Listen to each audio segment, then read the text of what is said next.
is Sagarika Mohanty. Welcome to economics classes. Today we will discuss a new chapter, that is consumer equilibrium.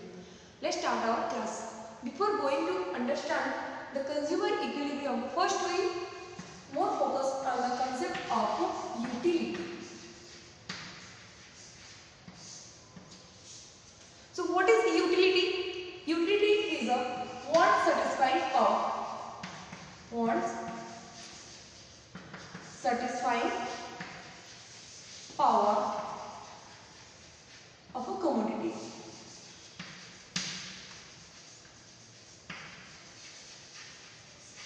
And this want satisfying power of a commodity is vary. That means it is vary from time to time, place to place and person to person. As we know the concept of utility, now the big question is how to measure this.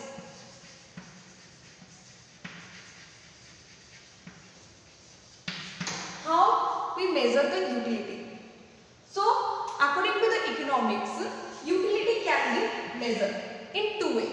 One is not a standard form,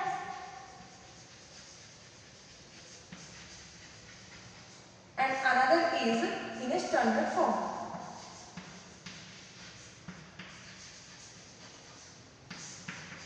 Not a standard form means, as we know that utility cannot be measured.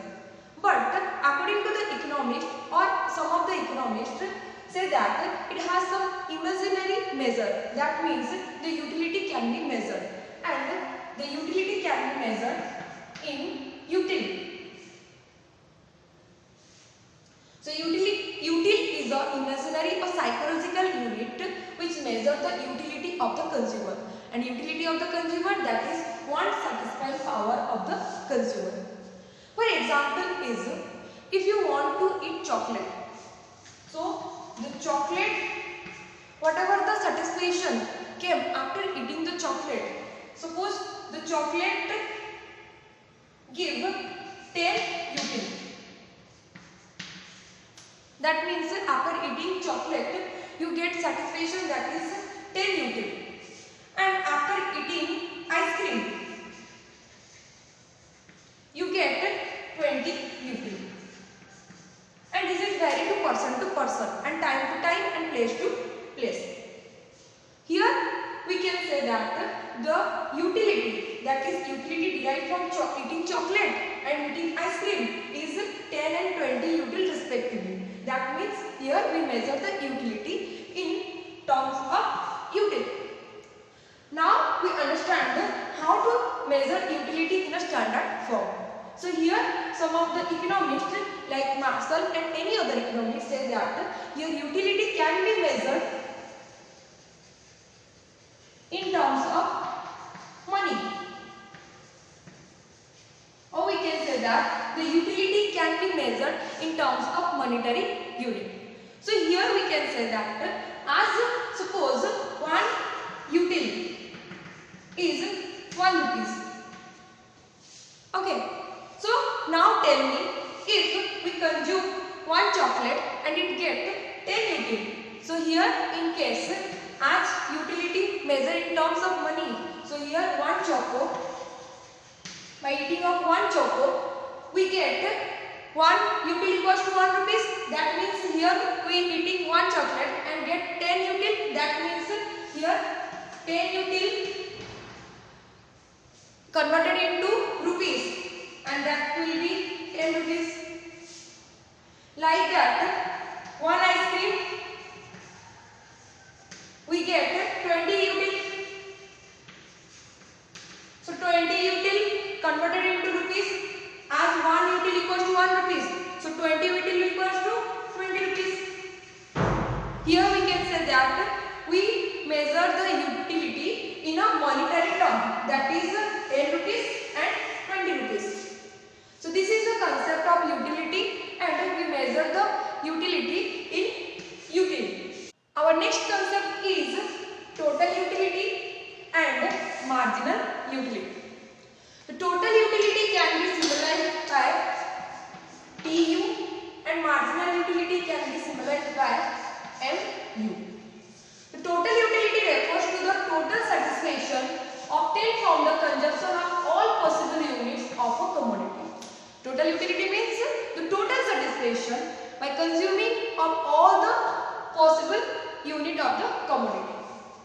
here total utility, that is TUN, equals to U1, that is utility 1, plus utility 2 plus utility n. That means this is the summation of all utility. Here another concept is marginal utility. Marginal utility means it is an additional utility derived from the consumption of one more unit of the given commodity. So marginal utility, that is MU, n equals to TUN minus TUN minus 1. Marginal utility in n unit equals to total unit of nth number minus total unit of nth number minus 1 unit. Or marginal unit can be calculated by change in total utility divided in change in quantity. Here we can also calculate a total utility. Total utility equals to summation of marginal utility. So this is the concept of total utility and marginal utility. Understand these two concepts with the help of a table and diagram. So this is the table which contains 3 columns, and 3 column indicates one column is ice cream, another column is total utility, and another column is marginal utility. So here we consume ice cream in 6th unit, from 1 unit to 6th unit, and total utility derived from consumption of one ice cream is 20 utility, then 36, 46, 50 and 44. And here marginal utility means consumption of one extra additional unit. So that means first ice cream consumption we get 20 marginal utility, and in second consumption we get 36 minus 20, this will be 60. Then third consumption we get 46 minus 36. Fifth consumption, like this, in fourth consumption we get 50 minus 46. Then 50 minus 50 is 0. Then 44 minus 50 will be minus 6. And we represent this in diagram. So here the diagram, that is x-axis indicates units of ice cream consumption and y-axis indicates total unit from ice cream. And the diagram will be shown as like this. So this is your total utility curve. Like in marginal utility, here y-axis indicates marginal utility of ice cream and your x-axis indicates units of ice cream, and here the curve will be shown like this. As for the table and diagram, here we decide the relationship.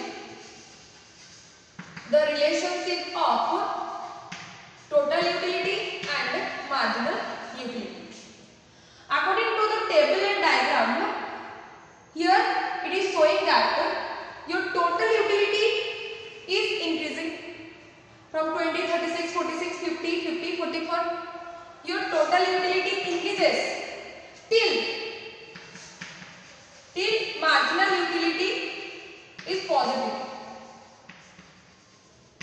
So here we can say that in this point the total utility increases and in your marginal utility is in positive. Okay. So in total utility, this is the point. That means your total utility is increases till the marginal utility is positive. Now the total utility is in this point. This is your maximum total utility point. And the total utility is maximum when, see the marginal utility, when this is the maximum point 50 and your total utility is 0. So that means your total utility is maximum when marginal utility is 0. And this is the point of marginal utility in 5th unit. Okay, when you consume 5th unit of ice cream, we get our total utility is 0 and your marginal utility is 0 and you get total utility. Now in second unit of consumption of ice cream, the marginal utility is going to be, this is the fifth unit where the total utility is maximum. Now the utility is decreasing. So utility, total utility is decreases when the marginal utility becomes negative. See the table here, total utility decreases, that is from 50 utility to 44 utility. That means it is decreases, and here the marginal unit is in negative form. So this can be shown here, negative form, that is it intersects in downward from your x-axis. This is your negative sign. So this is the relationship of total utility and marginal utility. First is total utility increases when the marginal utility is positive. Next is total utility is maximum when marginal utility is 0. At this point, the TU equals to 0. The TU equals to maximum, and here we can say that marginal utility is 0, and here the total utility gets in maximum satisfaction.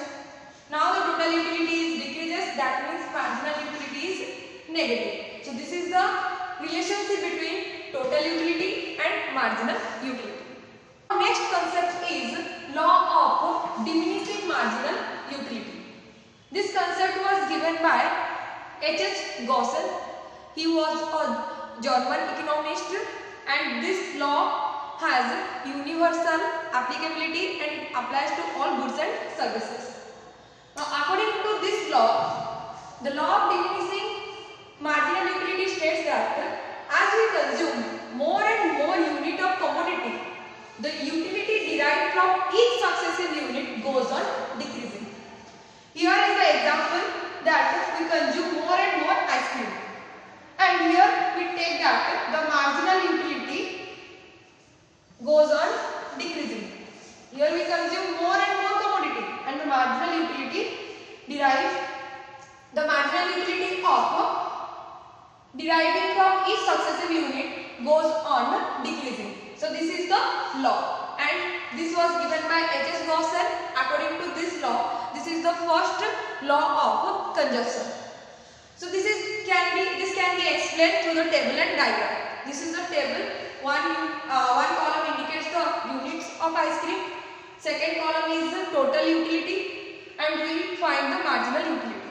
Marginal utility, that is in first consumption of ice cream we get 20 marginal utility. In second unit of ice cream we get 16 marginal utility. 16 marginal utility. How this will come? This is 36 minus 20. And in third unit we get 10 marginal utility. This will come 46 minus 36. Then 50 minus 46. Then 50 minus 50. And the last is 44 minus 50. So according to this table, we draw a diagram. And your diagram, that is your x-axis, indicates units of ice cream consumed, and your y-axis indicates marginal utility of ice cream. So we just focus on these two columns.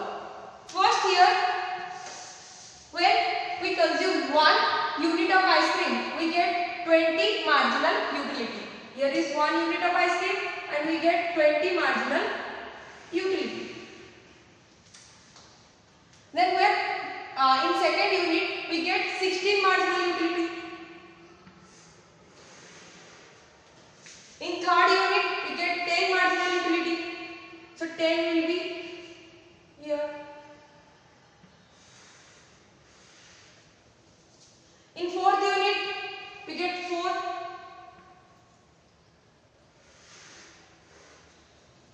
In fifth unit the marginal utility is 0. This is the point. And in sixth unit the marginal utility is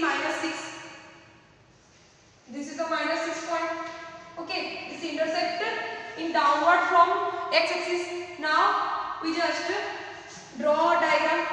This is the point.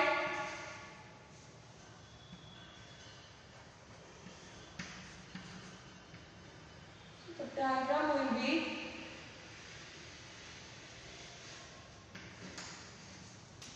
like this, and this is the point A, point B, point C, D, E and F point. Here in E point, marginal utility is 0 and your total utility is maximum. Maximum means your the total utility is 50 and marginal utility is 0. So this point is known as point of satiety. This point is point of satiety. And in your 6th unit, from 5th to 6th unit, this is your negative marginal utility. According to the law, we know that, or we conclude from this law is, when you consume more and more commodity, then the total utility derived from each successive unit goes on decreasing, even in negative way. So this is the concept of law of diminishing marginal utility. When there has law, it has also based on some assumptions. So some assumptions related to the law of diminishing marginal utilities are: first assumption is it based on cardinal measurement of utility. Cardinal measurement means the utility can be measured in terms of number and money. Next is monetary measurement of utility. Third is consumption of a reasonable quantity. Fourth is continuous consumption. Fifth is no change in quantity. Rational consumer. Independent utilities. Marginal utility of money remains constant. Fixed income and price. And the last assumption is perfect knowledge. So this is all about the concept of law of diminishing marginal utility, and this is all about our today's class. Hope you guys understand this topic. Thank you for watching.